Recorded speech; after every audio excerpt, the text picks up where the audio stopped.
Wolfpack, what's going on? It's your boy, the Wolf of Roto Street. RotoStreetJournal.com. We breed and feed you fantasy wolves here with part 2 of your NFL free agency fantasy fallout today, focusing strictly on the running back position. Typically joined by my man, The Truth. He is homesick, unfortunately, has a bad sore throat, lost his voice today, so he can't be here, but he'll be back next week when we're breaking down all the receivers and tight ends. But there has been so much running back action this last week that I wanted to strictly focus on that, make sure I give the position the time it deserves, because we also often see the biggest fantasy value changes happening at that running back position. The biggest impacts immediately at their new homes typically comes at the running back position or the people they leave behind. So we're going to dive right in, Wolfpack, and break down all these new fits. If you enjoy what you're hearing, that thumbs up button is so greatly appreciated. It helps us get out to more people and continue to grow the pack, even in this offseason, even as we chase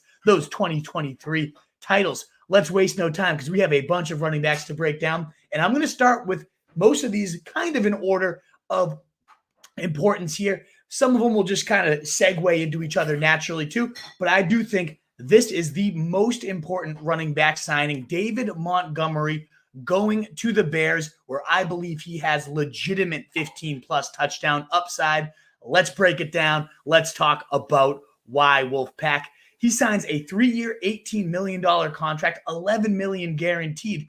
Jamal Williams signed for $6 million less with the Saints. Jamal Williams just put up 17 touchdowns in this beautiful situation. So clearly, whether I think David Montgomery is a steep upgrade or not, and I do, and there's a lot of metrics that we'll talk about that prove that, the team also believes he's a steep upgrade, a $6 million more upgrade than Jamal Williams, who was just the running back 13, thanks to, again, 17 touchdowns. But let's talk about David Montgomery and why I think this is going to be a beautiful fit.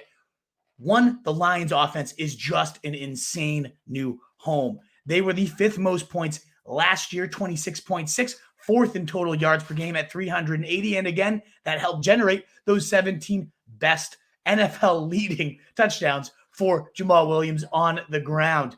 They also reached the red zone.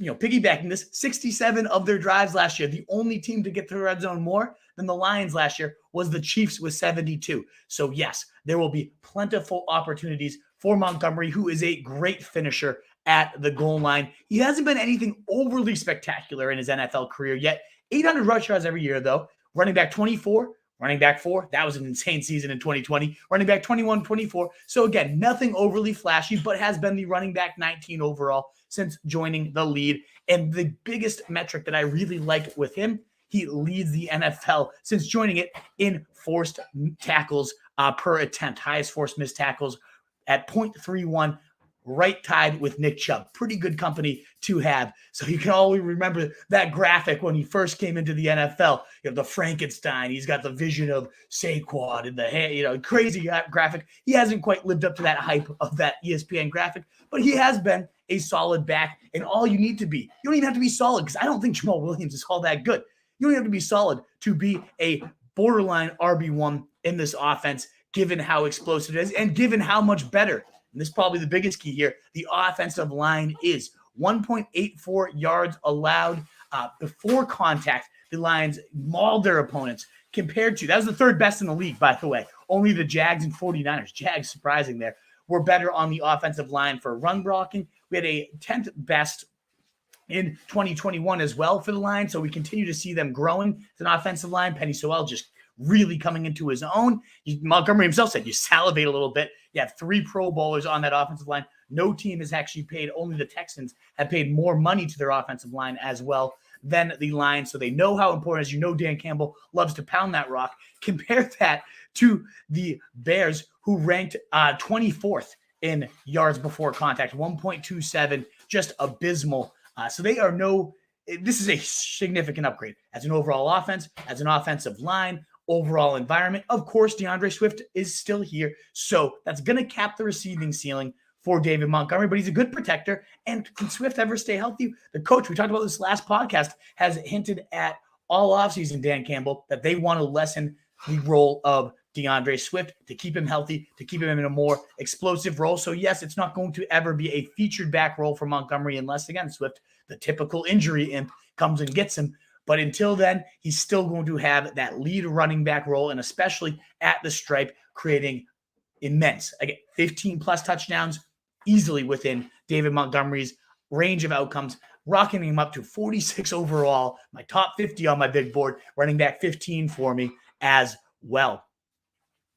Moving forward then, speaking of Jamal Williams, he did have that insane year. He lands with the Saints. He does have some pretty big, I said huge there, I should say that's a pretty big upside if AK-41 is suspended. 3-year, $12 million contract, so $6 million, like we said, less than David Montgomery. What's his outlook here with the Saints? If Kamara is not suspended, I could care less about him. You know, Kamara's going to get all that receiving work, and Kamara didn't look great himself last year. 3.9 yards per carry, the least efficient year in every single metric other than that as well, by a country mile in his career so far. Kamara potentially losing a step, maybe, but he's still more efficient than Jamal Williams has ever been, including last year. So yes, we had a great season for Jamal Williams. Again, 13 touchdowns. Wild. 17 touchdowns rather. Running back 13 in total fantasy points because of that. But it is going to be a heavy regression, heavy, even if Kamara is suspended.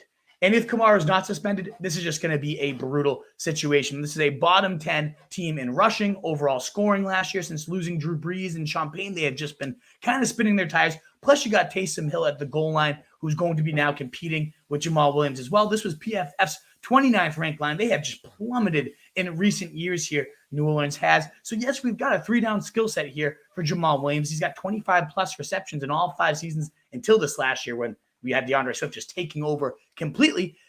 But the only reason I'm going to consider Jamal Williams seriously in 2023 is if we get a full season suspension for Alvin Kamara. And even then, I bet you he's going to get a little bit overpriced. Yes, 3-down abilities in an offense, but it's a gross offense, a bad offensive line, a goal line vulture in Taysom Hill. There's just a lot to hate here with Jamal Williams, plus the player himself, just not that great overall. So, something to consider there. Miles Sanders, though, the highest paid free agent of this class, potential high-end RB2. Let's break down the value here. 4 years, $25 million contract, reuniting. This might be my favorite part of this signing, reuniting with Deuce Staley, his boy over there from Philadelphia, played with him for 4 seasons and had some solid outings there. You love that they went out and got Deuce Staley, his boy, made him the highest paid running back of this free agent class. Let's talk about all the things that went really well for Sanders and why it could continue in Carolina, but some red flags as well here. So again, the money, follow money, that's typically going to tell you a 3-down role. And we already had Frank Reich come out and say, I want him in a 3-down role. Mike Kay of the Panthers beat scene saying the Panthers' emphasis on Sanders today, especially from Frank Reich, is that he's viewed as a 3-down back who can do it all. Now, that would be a huge boon to his value because the big bugaboo for Sanders these last couple of years has been the lack of receiving work. He hasn't topped 30 receptions since his rookie year. He did have 50 catches, though, back then. So it's not like he can't, but he does often. You saw the reports in training camp, and you see it in games sometimes, that lets the ball hit him in the chest and occasionally has these boneheaded drops. I don't think he's the best receiving back. I don't know if I agree with Frank Reich that he's a true 3-down threat. We will see. I'm not the one paying him $25 million. And if they're going to use him that way, whether he drops a couple or not, it doesn't matter because the fantasy points will still come in droves. Reich has featured his lead guys. Taylor averaging 17.6 carries per game the past 2 seasons. Before him, Marlon Mack, 17 carries per game. So it wasn't just, I have Jonathan Taylor, I'm going to ride him, which is an obvious statement. Marlon Mack's nothing special, and he still saw 17 carries per game on there. Colts finishing 5th in carries, 29.4, and run rate, 47.4% last year, 10th in total carries, and 9th in run rate the year before that. So they have typically, in Frank Reich's offenses, liked to feature running backs. Now, the big thing is the Colts had a solid offensive line for multiple years leading into last year, where they really fell off a cliff. Do the Panthers match that? No, they're actually not bad. 15th ranked offensive line. Better than the Colts by a country mile, but you know who they're not better than is the Eagles, who Sanders was running behind last year. PFF's #1 graded line for multiple seasons in a row, including 2022. So that does definitely worry us a little bit, but the drop-off isn't too steep. The Panthers were, again, better than you might think, 15th in PFF, and in fact, They were 10th overall in that metric I keep citing, yards before contact. They were 10th, and the Eagles were actually only 8th there. So it's really not quite the steep downgrade many might say. But still, Will Sanders matched 5th in rushing last year, 1,269 yards. 8th total attempts. I bet you he sees that again. 9th in total touchdowns, 11. That's the rub here. Is this going to be an offense? This was the 3rd highest scoring offense for the Eagles last year that Sanders was performing in this career season. 3 seasons before that, 9 touchdowns, 0 touchdowns in 2021. And I just don't love this Panthers team overall. Plus, he's had injury woes throughout his career, Miles Sanders. So, yes, last year he avoided them and, again, ripped up this great season, 10 or more yards on 13.1% of his carries, 8th best in the NFL. I mean, he had a really good, efficient year, as he kind of always does. He's a good, solid runner. But I still don't love him as a receiver. He's going to get that volume all the better. It isn't as bad of a home as you might think, but it still is a significant downgrade from the Eagles' backfield last year. So you have to take that in account here with Miles Sanders. Moving forward, though, again, segueing in, the Eagles' backfield wide open, and who's coming into this gold mine situation as of right now?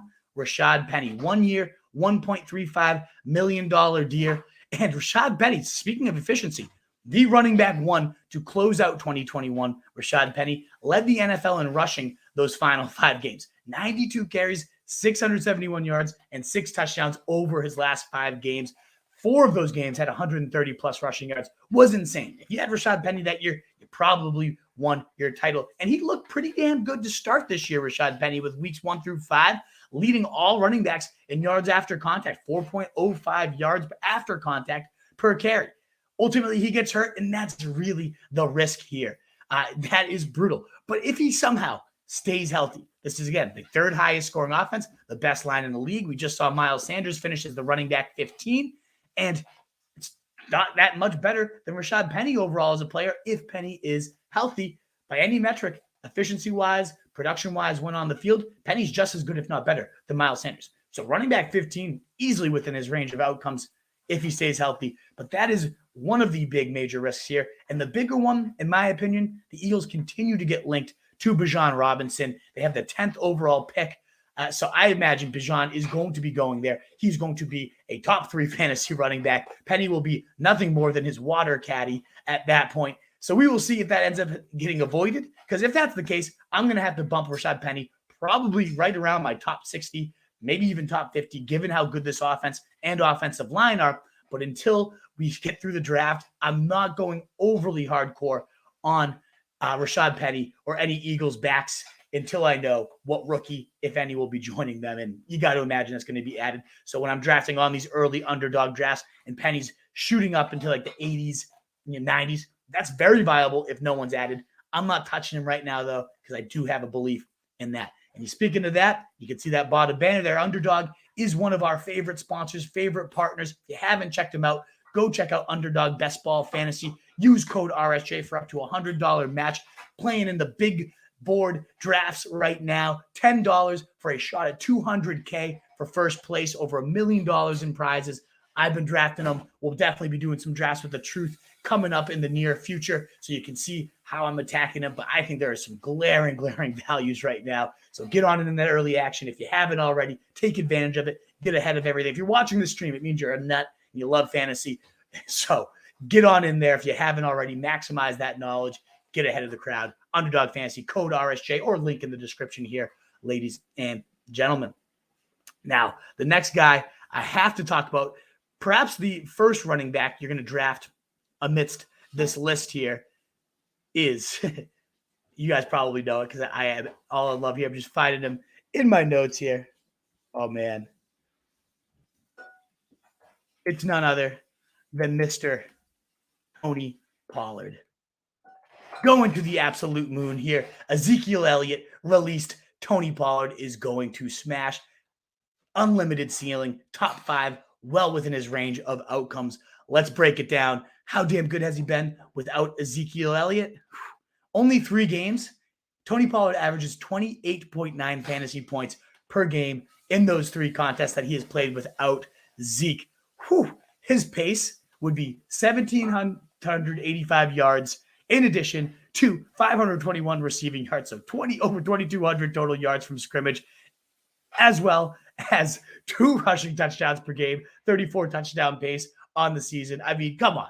We know that's not going to sustain, but I think we have a real shot at a top 3 season here because last year, only 1 game without Zeke, but that really prompted the team to hand over the backfield keys to Tony Pollard.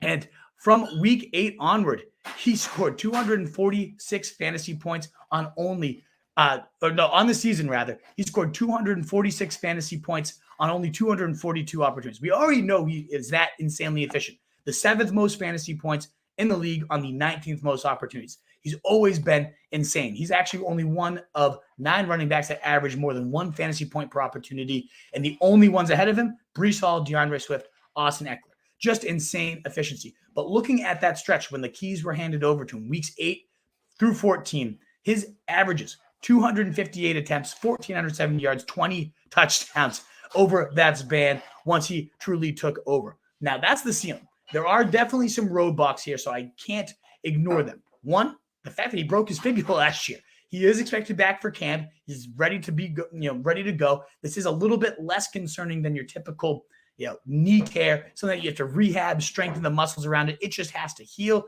and he should be good to go. But the other big risk here is Jerry Jones continues to hint at adding a running back to take away from Bijan. It's like a Bijan Robinson, a Jamar Gibbs. He keeps hinting at that. We love our early round running backs. And I wouldn't put past Jerry Jones at all to make an idiotic plunge like that to franchise Tony Pollard and then take a first-round running back anyways. They also did lose Kellen Moore, which I do think is a downgrade. I mean, they lit up the scoreboard with Kellen Moore to the point that he got fired for lighting up the scoreboard too much, according to Mike McCarthy. That already tells you about the old archaic philosophy that this guy prescribes to. I don't like that much. However, he did say, I want to run the damn ball so I can rest my defense. He then goes and hires Brian Schottenheimer. If you've been playing fantasy for a long time, you'll know Brian Schottenheimer as the guy that would never let Russ cook. Maybe that was a smart decision given what we saw with Russ last year. That's not here nor there. It's another time or place. But Schottenheimer has consistently ranked top 5 in rush attempts, top 5 in rush yards. He does coordinate often to the detriment of the overall offense. He still coordinates a very good run attack. While he was with the Jets, he even had some pretty solid attacks on weaker overall offenses. So, yes, losing more, a little less explosive in offense, maybe less scoring touchdown opportunities, but I imagine the volume is going to continue to go up for Pollard. Anytime he's played over 50% of the snaps, he's scored 20 fantasy points. The guy's a monster. I love Tony Pollard, love the player. Absolutely think he should be a fringe first rounder next year, depending on, again, what happens in the draft, how that injury recovery is going. You have to track those 2 notes. But in these early drafts, I'm hammering him right in the middle of the 2nd round. Huge, huge fan of Tony Pollard. I think he goes to the moon without Ezekiel Elliott. Next, I do want to discuss Damien Harris landing with the Bills. And similar to David Montgomery, I think there's 15-plus touchdown upside to David Montgomery, departing for a division rival from my beloved Patriots.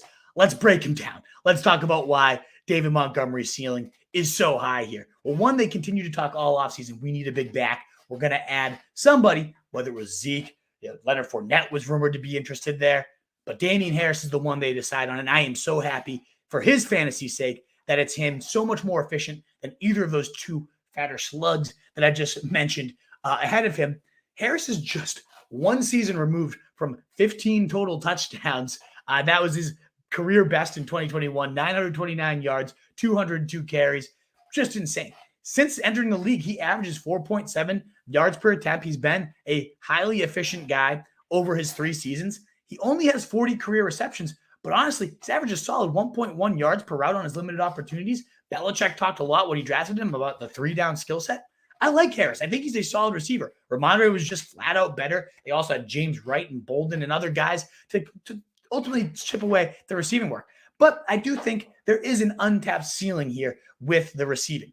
I don't think it's going to get tapped into here. Josh Allen has never historically thrown to his backs. The big thing, the reason you're here is because the Bills are an explosive offense, and Dame Harris knows how to convert at the stripe. Again, 15 touchdowns just 2 seasons ago. The Bills second, third, and second in total points per game, 28.4, 28.4, and 31.3 the past 3 seasons since really taking off under Josh Allen's lead. Now, Josh Allen does cap the ceiling perhaps a little bit, given he is so damn good at the goal line himself. But the team did seem a little more hesitant using Josh Allen at the goal line as a runner this past year, which could signal that maybe that's why they brought in, because they had 5'7" Devin Singletary, the other diminutive, James Cook over there. Now they get a true stallion, a true hammer at the stripe. You got to imagine they'll be using him more and more often at Damien Harris at that stripe. So I truly, if it's not 15 touchdowns because Josh Allen sneaks in for 5 or 6 himself, okay, but 12, absolutely within the range of outcomes for Harris.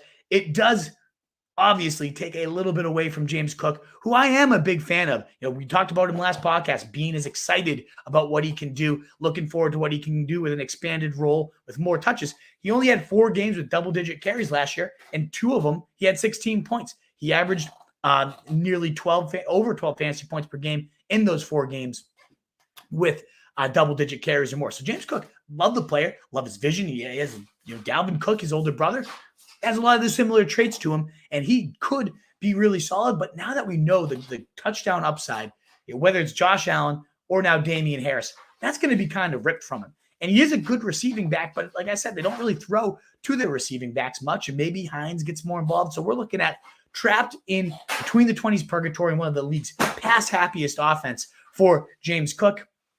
I'm going Damien Harris over him all day, just like I'm going David Montgomery over DeAndre Swift, because I just want those touchdowns, baby. And I know these guys are going to be absolute hammers there. Continuing right along with a new signing, Samaje Perine. This one's sneaky bigger than you probably expect. Let's dive into why I think he has some real sleeper potential here with the Denver Broncos. 1, Javonte Williams. A lot of rumblings lately that he's recovering a little bit slow. It's 3 tears. You're getting mixed reports. Some people saying he's going to be ready for the season. Others saying they're really looking for some serious insurance because they're worried about his long-term health after he tore 3 ligaments in his knees, Javonte Williams. What better guy to bring in than Samaje Perine? No master of any trades, but can do them all. He is a great, just sturdy 3-down threat that thrives on volume. Last year, Samaje Perine, weeks 11 to 13, when Mixon was out of the lineup, averaged 23.7 fantasy points per game. Samaje Perine did 82 scrimmage yards, had at least 19 points in all of those. In fact, those 3 starts, 30.2 points, running back 2, 19.3, running back 10, and 21.5, the running back 3. An insane stretch for Samaje Perine across his 3 starts. I imagine at least early on in this season that Samaje Perine will be starting a few games for the Broncos. And it could be even more valuable than what we saw last year, given this is Sean Payton's offense. We hinted at it last week when talking about Javonte Williams. This is a goldmine offense for running backs. Across the last decade, no team has had more backfield points than the New Orleans Saints. They've ranked largely because of their running back targets. 2nd, 3rd, 4th, 2nd, 1st, 3rd, 5th, 3rd, 4th in running back targets. That's 9 straight top 5 seasons. And if you go to all 13 of Peyton's years, 13 of those 15 have been in the top 5 too. He loves to throw to the backs, and Samaje Perine is a great 3-down threat. So if and when he's making starts for Javonte Williams, especially early in the season, I think Samaje Perine will be a great, dependable opportunity. Think about all those huge games Latavius Murray used to have when Alvin Kamara would be out of the lineup. He averaged 29 fantasy points per game as a starter for the Saints just a couple seasons ago. Latavius Murray. I think Samaje Perine could have multiple top 5 weeks for however long Javonte Williams is recovering. And even when Williams is back, Perine's a great pass protector, a good receiver. I think he has some standalone value here as potentially the 3rd down back for Sean Payton in an offense that's going to pepper the running backs. I think Samaje Perine is sneaky, a much bigger deal than people might make of him. He's going around pick 150 right now, largely forgotten in fantasy drafts. Go and scoop him up while his price is damn cheap. Moving forward to the next backfield with actually no turnover here. Jeff Wilson back to the Dolphins, as is Raheem Mostert. What are we doing with this situation? Because it is a top 6 offense in total points last year. A lot of flashes from the backs there too. I'm a big fan of Jeff Wilson. I actually like both of these guys, Mostert and Jeff Wilson, Wilson going at pick 190 right now. Mostert going at 150. Obviously, give me Wilson at the cheaper price tag, but I don't mind scooping them both at because both had a plentiful spike weeks with this Miami team last year. Overall, last year, Wilson was a top 30 running back going 860 yards, 5 touchdowns in addition to 185 through the air and a touchdown, 37 targets. Not bad. Averaging over 10 points per game. Nothing great, but nothing horrible either. What I'm really intrigued by is when he first got traded to the Dolphins. He got hurt after 3 games, but those first 3 games, 16.2, 22.3, then 12.2 in the first half against the Texans.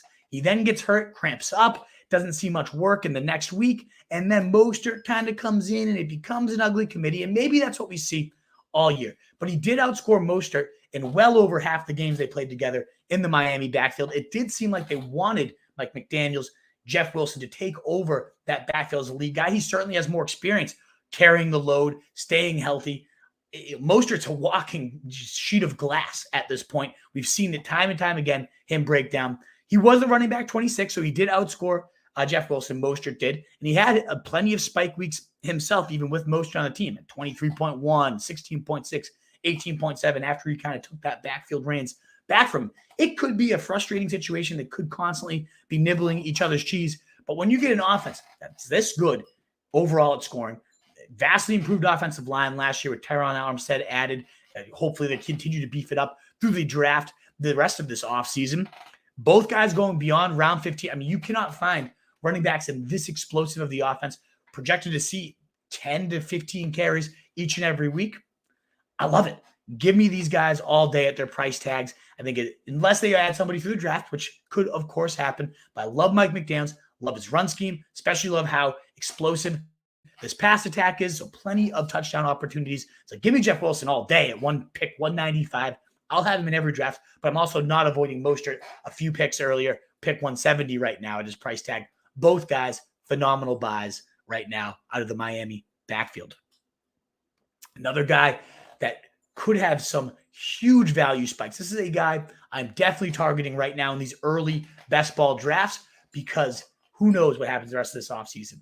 Alexander Mattison, 2-year, $7 million contract. That's not chump change for a number 2 running back. Now, you get all these reports that Dalvin Cook could potentially be traded this offseason. You don't pay your backup running back $7 million just to that's pretty expensive money for a backup right there. So all these rumblings about Dalvin Cook maybe getting traded. If he's back, that's a lot of money to pay your backup. And if not, there's rumblings that even if he does come back, the team kind of wants to see what they have in Mattison, not let him escape without a chance to being their featured guy. He's only had a chance to be that featured guy 6 times since entering the league without Dalvin Cook in the lineup. How has he done in those games, Alexander Mattison? 29.5 points, 23.1, 28.3, 21.4, 16, and 19 points in his 6 games without Dalvin Cook since 2020. That's good for over 20 points per game. That's good for nearly 2,000 total yards on the season, 14 total touchdowns across those games, and good for the running back 2 overall pace in fantasy points from 2022. So that ceiling is insane for a guy that's going right in that Mostert Jeff Wilson range right now because everyone's assuming he's going to be the backup. And good chance he does end up being that backup.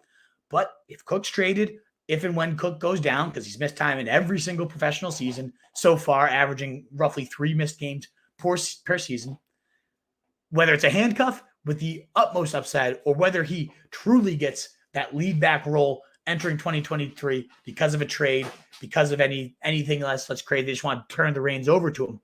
Alexander Mattison, I think, is an absolute steal at his price, given how much this team invested in him and clearly believes in him, all the hype coming out of the Minnesota camp there. Moving forward, only a couple more that we got to cover. One of them being Mr. Rachaad White. So Lenny Fournette has been released. So does this signal Rachaad White time? And should you even care? Let's break this one down. White only had 1 game last year without Lenny Fournette in the lineup, and he scored 19.9 fantasy points in that contest. Granted, it was against Cleveland, a big joke of a run D last year, the second most points allowed to backs Everybody ran down their throats. But still, we saw a lot of good glimpses of what everyone loved about him coming into the league. A lot of explosive cuts. Ultimately, though, it just was not a great run game, and certainly neither of these backs was overly special on the year. And that was with Tom Brady leading the charge. So if you look at this back, Rachaad White, terribly inefficient. He was dead last, Tampa Bay as a whole, dead last in expected points per rush, third worst rushing success rate. White was 61st in yards per carry after contact, below Latavius Murray, the plodding Zeke. It was not pretty at all. Fournette, just as bad himself. It was gross. The offensive line has only gotten worse since then, and Tom Brady is gone. So this offense could just be an absolute train wreck. Baker Mayfield, not counting on him resurrecting his career in Tampa Bay and saving things. So I do like that the keys had been turned over. I like that Rachaad White had some glimpses when the volume was given to him. I absolutely hate his surrounding situation. I do expect the Bucs to continue adding to this backfield as well. And so, while I like the player, I was a little bit underwhelmed with what I saw. I was expecting more coming into the league. He was ranked alongside Christian McCaffrey and Alvin Kamara as this pass-catching prospect based on his yards per route run in college and all these insane stats. And it just didn't pan out for Rachaad White. He had, again, 13th in targets was okay, 15th in receiving yards. Like, he had these glimpses, some flashes, and maybe he can string it all together and really take his game to the next level. That does happen at a lot of positions. Maybe it does for the running back here with Rachaad White, but I don't expect it with Baker Mayfield and this crap overall offense here in 2023. Now, another running back that finished the year incredibly strong was D'Onta Foreman. Now he's with the Bears, away from the Panthers after their big signing of Miles Sanders. What can we expect for him in Chicago? Well, Chicago did lead the NFL in overall rushing last year, over 3,000 yards. A lot of that was Justin Fields being an absolute animal. But Foreman is a bit of a tank himself. After the McCaffrey trade in week 6, he goes over to the 49ers. Foreman ripped off 5 100-yard games, 165 yards, 130 yards, 118, and 113 rushing yard games. So 5 of his last 11 contests, really, really solid. It was very boom or bust with Foreman. He was incredibly game flow dependent. With wins, he was a beast. He had, 19.5, 31.8, 19, and 22.5 games. When those positive scripts happened and they could bleed the clock for the Panthers, it just ultimately did not happen very often for them. And he finished with many duds like 2.4, 0.9, 3.5. Scary. Some scary duds here. But when he was cooking, I really like, just eyeball test-wise, I love Foreman. I'm a big back guy. 235 pounds, 6 foot, good vision, breakaway speed to the guy. He really does truly look fully recovered from that Achilles he suffered 2-3 years ago. And this is now back-to-back seasons with the Titans 2 years ago, 550 yards across his last 7 games. Then he got 914 yards and 5 touchdowns, both career highs, in addition to over 200 carries, a healthy 4.5 yards per pop, most of that coming after the McCaffrey trade, and that was with very up or down usage.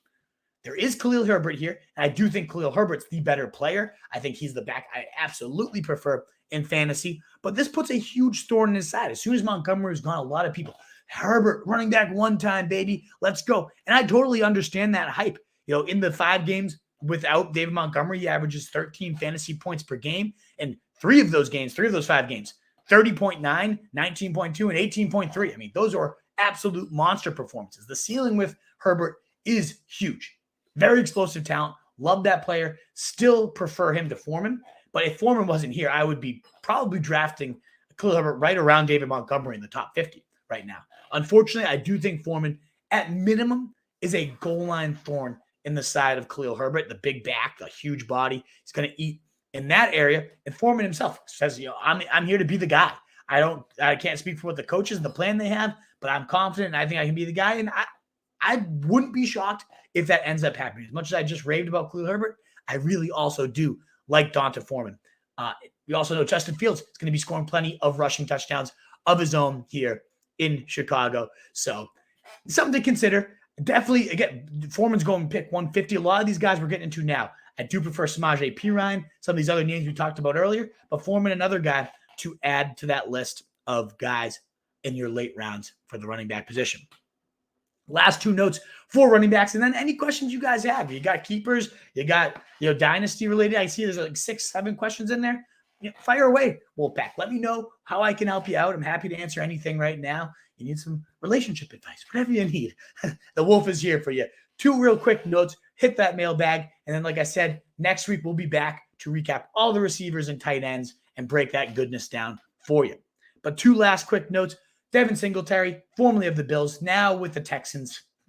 Wasn't that great with the Bills last year anyways. He did have that insane stretch run in 2021 where only Rashad Penny scored more points than him in the fantasy playoffs. Yeah, had like 6 touchdowns across 5 weeks and was a monster. That's not going to happen here with the Texans. Singletary, he's an okay talent. I've actually always really been pretty impressed with him. As a Patriots fan, I feel like he always kills us. That being said, Texans is as big of a downgrade as you can ask for. They do have a pretty impressive offensive line. Invested a ton of draft capital and money into it these last couple of years. So I do like that. But Dameon Pierce is the first guy up here. And now for him, I think that's the bigger fantasy nugget is I don't really care about Singletary. I'm not drafting him in this offense as the second fiddle to somebody. But how much of a second fiddle is he is the question Dameon Pierce owners have to be asking themselves right now. And we know Nick Caserio, the GM there, is a former Patriots guy. He loves his backfield committees. I don't know. This is a new first-time offense coordinator coming over from the 49ers, though, who typically have shared their backfields and tried to keep their guys fresh. So I just think this becomes a pretty ugly situation for all involved. Dameon Pierce still loved the guys, still loved how efficient he was, especially at the beginning of the year. But I don't know. I think it's going to be about a 55-45 type of split here. So the $3.75 million contract, it really is more money than just a complete and utter backup. So I do think he's going to be involved, Devin Singletary. I do think it's going to be a little bit of a thorn in Dameon Pierce's side, and that's obnoxious. And so where Pierce was going around, 5-6 around Joe Mixon on these best ball drafts, give me Joe Mixon with no Samaje Perine. I mean, that offense, yes, I know Joe Mixon's swirling around some offseason drama and crap right now. You can't deny that. But, I mean, come on now. Like, that could be a featured back in one of the best offenses in the league versus a, middling committee back in a terrible offense. Everything should be better in Houston, given a rookie quarterback, more explosiveness, but this is annoying. The last backfield note I have, and if there's any I'm forgetting, please message away in the comments. Let me know. But the Patriots did sign James Robinson, $8 million contract, 2 years. It's similar to Single. That's not chump change. That's not nothing here. And he has been useless. Great 2020. I mean, I love James Robinson. What an absolute stud. Saved a ton of my fantasy seasons as an undrafted guy that just blew up for us. But since 2020, since that Achilles tear, it has not been good. Nobody on the Jets could figure out how to use him. The Jaguars traded him away. It just not great. 29 carries, 85 scoreless yards across his last 4 games. Healthy scratch to Zonovan Knight. I'm kind of stunned by this contract, to be honest here, by the Patriots. And I think they can get out of it pretty early. Don't think a ton of it was guaranteed. A lot of that $8 million is in incentives. He does, James Robinson, feel like a Belichick guy to the core. Just does all the little things right. He can play all 3 downs. He's going to be a willing pass protector, get his nose dirty. If he's healthy, if he has a Foreman level, Akers level recovery from this Achilles and is good to go, okay, I could see the Patriots. I talked about the Saints being the top backfield of the last decade. The Patriots are number 2. And I know they've been a quagmire and it's tough to figure out, but they always have quality touchdown opportunities. Wouldn't be shocked if Robinson takes over that Dame Harris goal line stripe role. To me, though, the bigger thing about James Robinson landing here is wheels up for Ramondre. This is better than Damien Harris being back there by a long shot for Ramondre Stevenson's value. I don't know that James Robinson will ever regain what we had before. So I think Ramondre Stevenson to the moon now, baby. He's going round 3 right now in these drafts. Already know he's going to be the 3rd down back. Tons of receiving work. Maybe he split some of the early down work with James Robinson, but man, he was so uber efficient last year. Ramondre Stevenson, such a talent. I think this is just a great signal that the team is ready to turn the backfield over 100% to James Robinson. Alrighty, Wolfpack. That wraps up all the running back notes that I have so far for 2023 free agency. Obviously, a ton of them. Just to recap it real fast, the biggest bangs, David Montgomery to the moon. Love the move for him. Rashad Penny, if nobody's added, it's going to go nuts for the Eagles, but I think Bijan ends up going there. But something you definitely got to track. Tony Pollard, top 5 this year. No Zeke. Damien Harris, 10-plus touchdown upside with the Bills. Jamal Williams definitely takes a huge hit unless Kamara suspended the entirety of 2023. Jeff Wilson, Mostert, great prices, great values. Running back 26-29 that you're getting right now. Running back 50, running back 60 in fantasy drafts in the same exact situation. Go out and get them in Samaje Perine, Alexander Mattison. Big opportunities could potentially await these guys. Both have thrived when thrust into starter roles, similar to Foreman as well with the Bears. So a lot of intriguing moves.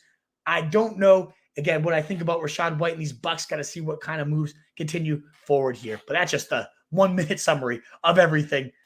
Whew. Wolfpack, we got 7 questions in the mailbag. Let's see what we got for you. As I hit these, that thumbs up button would be so greatly appreciated. If you liked what you heard here, please smash, as Charlie Melanog says, everyone smash that thumbs up, smash the bell, subscribe, join the Wolfpack. It would be awesome. It's just me or Arby's losing their sexiness outside of the top 5 to 10, going to Lions from Bears. It's definitely a top-heavy position, but Josh Jacobs getting the franchise. I think, let me pull up my running back rankings here, Tunes, and kind of look at that and see if I agree with you or not. McCaffrey, Eckler, Taylor, Henry, Jacobs, Barkley, Tony Pollard, top 7, all in a big tier for me. Nick Chubb, Ken Walker, Travis Etienne, Breece Hall if healthy, Ramondre. We've got 12 running backs I really like right there. So in my top 12, I like them all. Is the drop-off pretty steep there? I mean, Najee, Aaron Jones, Montgomery now here with the Lions. Love that. Joe Mixon, Javonte. There's definitely a downgrade. Like, you're going from top 2 rounds in those top 12 guys to then rounds 4 and 5. Like, I do love those third-round receivers right now. So I'm with you. The sexiness does drop.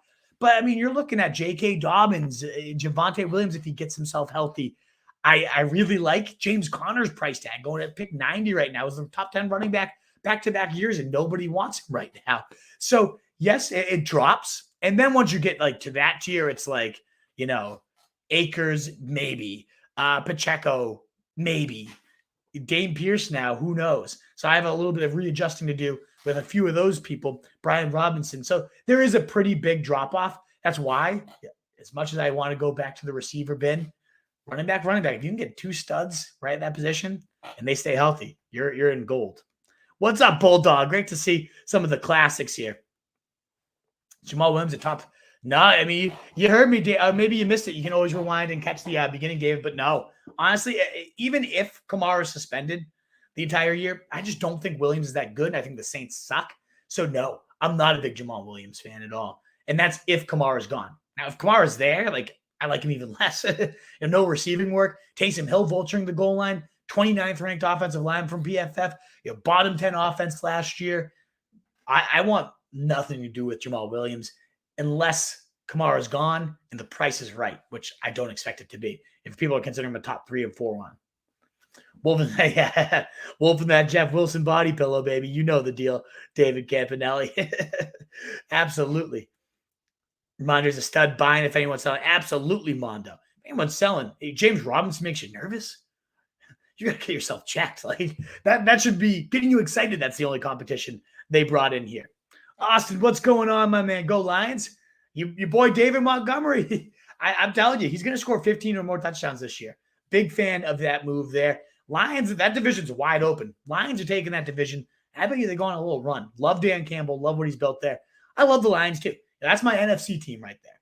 Obviously, diehard Pats fan. Root for nobody else, truly. But Lions, like them in the NFC. Debating on whether or not to make a move for Elijah Moore. We'll be talking about wide receivers and tight ends next week. Mondo, I don't know what to make of it. There was those flashes as a rookie where he looked like he could be the next best receiver of the NFL level of play. He was the wide receiver 1 in fantasy for like a 3-4 week span. Joe Flacco throwing him. But if he's that good, like, is he really? He can't even command a full-time role or command targets, Is he that good? I know it's Zach Wilson. I know the offense sucked. But even with Flacco this past year, even with Mike White this past year, it just never really came together for Elijah Moore. Now, there's tons of targets up for grabs in Cleveland, but it's also one of the most run-heavy attacks too. Cooper is definitely the number 1 there.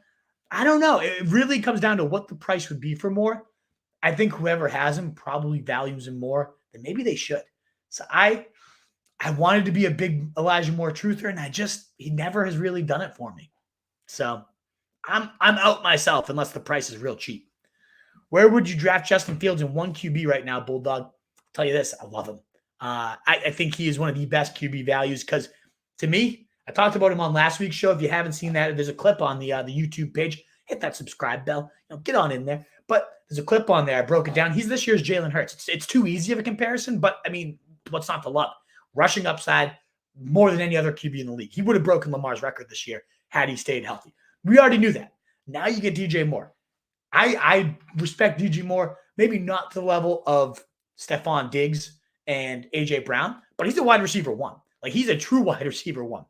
So I ultimately think this could be that similar impact that we saw Diggs have for Josh Allen, that we saw A.J. Brown have for Jalen Hurts last year, where they were solid. They were, running all over the place. And then they get that guy that can actually open up the real passing game. And Fields, remember, he entered the league as a top 5 deep passer across the last 5 years. Only Mac Jones had a better deep passing grade of that class. I think this is huge news for him. So I think he has equal ceiling to all those other guys that go a full round, maybe even 2 rounds ahead of him. You can get him right now at the end of round 3. I gobble him up anywhere from mid-3 to the end of 3. Once like the full featured backs are gone and if there's none of those target hogs really falling, I love getting me some Justin Fields in that round 3 range. And then ideally getting DJ Moore on the way back and stacking him up. Big fan. I think he could be the number 1 QB. Like, he truly could this year. Hey, Jeremiah from Hawaii over there now. Aloha. Indeed. Good to see you, brother. Tuning in on that. Go enjoy Hawaii. I'm glad you're here. Thanks for popping in and saying hi. I'm humbled. Thank you. But I think there's probably some better ways to spend your time. Catch up on this on the replay later. Go enjoy Hawaii. Just tuned in. But you talking about Rojo to the Cowboys? You did. So I talked about the Cowboys backfield. I did not even once bring up Rojo because I don't think he warrants being brought up. He couldn't even crack a shitty Cowboys rotation last year. I mean, a shitty Chiefs rotation last year. So to me, I don't know if he even makes the final roster here for the Cowboys. My entire focus on the boys, Jeremiah, was Tony Pollard, and some more Tony Pollard now that Zeke is gone. So I would rewind it, find that clip a little bit later. We will be chopping it up. My man Toons is always in the house chopping these clips up for us. So that clip will be out there, no doubt. But I think Tony Pollard, top 5, and there's not really much of a question. 28.3 points per game in the games without Zeke. Insanely efficient, even with Zeke in the lineup last year after week 8, once he kind of took over the reins. I just love everything about Tony Pollard. So Rojo means nothing to me, Jeremiah. I have no worries about him at all for Pollard's value, and I want nothing to do with Rojo myself. Any spots in any leagues, full PPR? I'll definitely keep you posted, Austin. We'd love to get a listener league. We've always talked about it. Maybe we can actually pull that off this year. Mitch Chavez, it has been way too long. Great to see some of the regulars tuning on in. Thank you, guys. And again, that thumbs up button for everybody just popping in here at the end. Please consider hitting that button for us. Go Chiefs. I mean, yeah, you could go get another one. That team is dangerous. Let's see how this rest of this offseason goes. You guys going to sign Odell Beckham over there, Mitch? One of the 3 teams interested in him. What would his fantasy value be there? Whew. If he's healthy, I mean, he'd be the wide receiver 1 probably, right? Why have they not signed him if they're interested? Like, go get him. My man Campanelli. If Bijan ends up with the Eagles, where would you rank him? Oof, great question. Christian McCaffrey, honestly, it really depends how this Eckler situation plays out. If Eckler's back with the Chargers and everything's figured out and all is well with the world, then Eckler would be my 2. If not, Bijan could be there. Because then you're looking at Taylor and Henry.